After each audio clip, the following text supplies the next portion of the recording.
宜兰大学的日本宿舍已经有80档的历史，也毋过年久月深，佮加上这个开发案一定拢无通过，所以现场是渐渐愈来愈垃圾，互当地居民真困扰。文化部就决定要8000多万来帮助翻新，互空间会当搁再利用。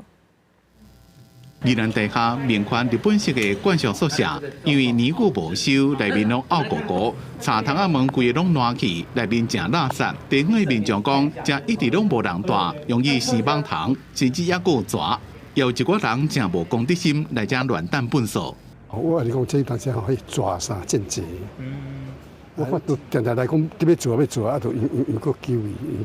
这座日本式的观赏宿舍是宜兰大学伫咧管理，也是唯一保存的观赏宿舍。记伫咧1943年日本时代有80年的历史。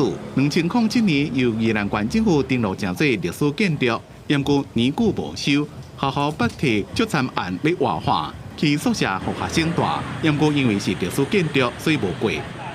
那未来会比较倾向于像这些餐厅、咖啡馆，所以在整个的服务性的设施完备的时候，那可以更让这个历史建筑能够更达到活化的这样的一个功效。这个宿舍也就等一下我们可以看到，讲起来已经荒废了很多年。刚才也问过校长，大概至少有10年以上。为了要活化，文化部决定补助1113万，帮助学校修理、招商活化。那过去几年呢，事实上全国各地的文化资产排队要等着修复的，大概有达到400多件。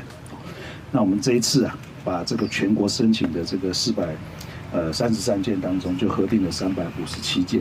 文化部讲，全国各县市总共有433件申请历史建筑修复申请案，文化部已经核定补助357案，补助金额36亿9000多万。宜兰县核定32案，包括宜兰大学日本式的旧宿舍，补助经费1亿9000多万，也互民众重新保护历史的记忆。